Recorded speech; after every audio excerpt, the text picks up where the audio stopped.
যে ৰাইজৰ দলে এলায়েন্স বিচাৰে, বিৰোধী ঐক্যমঞ্চটো বিচাৰিছিলে, বিচাৰে আৰু ভৱিষ্যতেও বিচাৰিব।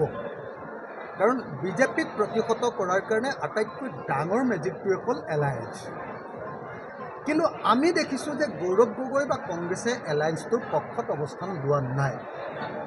তেওঁলোকে কেতিয়াবা হেহু নেহু কৰে, কেতিয়াবা তেওঁলোকে দুদুল্যমান অৱস্থাত থাকে, আৰু কেতিয়াবা তেওঁলোকৰ বক্তব্যৰ পৰা আমি বুজিব পাৰোঁ যে তেওঁলোক কোনোপধ্যে এলায়েন্সৰ পক্ষত নাই।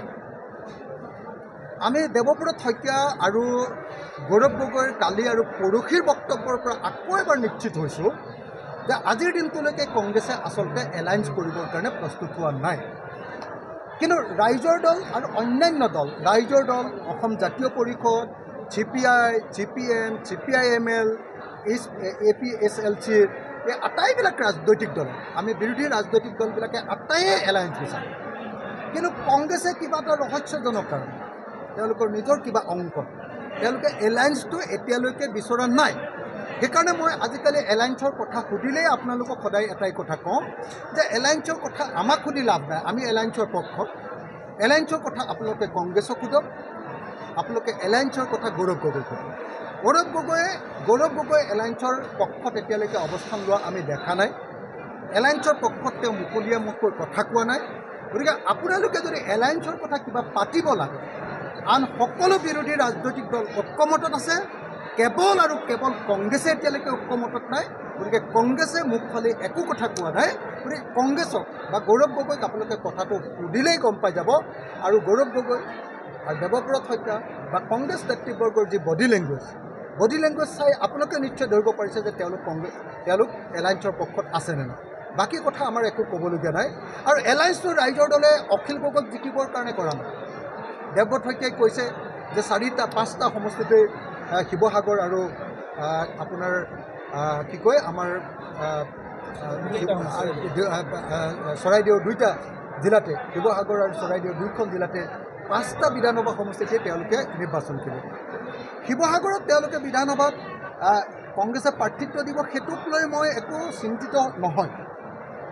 কাৰণ শিৱসাগৰৰ পৰা মই বিধায়ক হ'লেও মই অসমৰ কাৰণে যুঁজি থাকিম, বিধায়ক নহ'লেও মই অসমৰ কাৰণে যুঁজি থাকিম।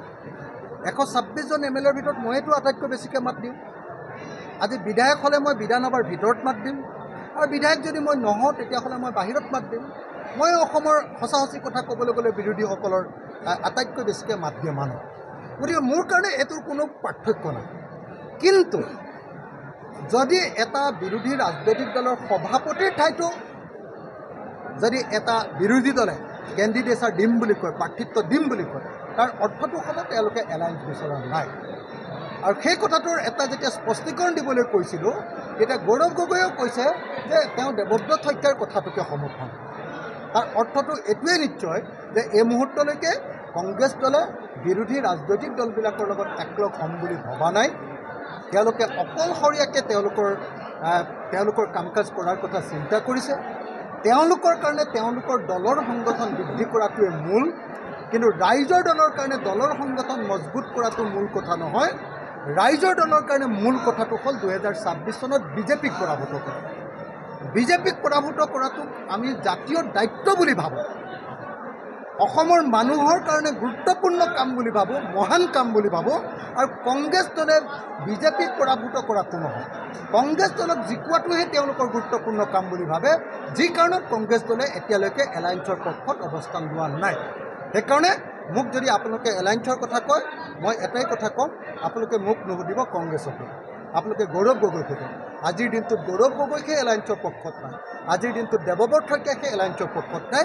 আমি ৰাইজৰ দল, জাতীয় পৰিষদ, CPM, CPI সকলো এলায়েন্সৰ পক্ষত আছোঁ, সকলো বিৰোধী দল এলায়েন্সৰ পক্ষত আছোঁ। কেৱল আৰু কেৱল কংগ্ৰেছ এই মুহূৰ্তত এলায়েন্সৰ পক্ষত।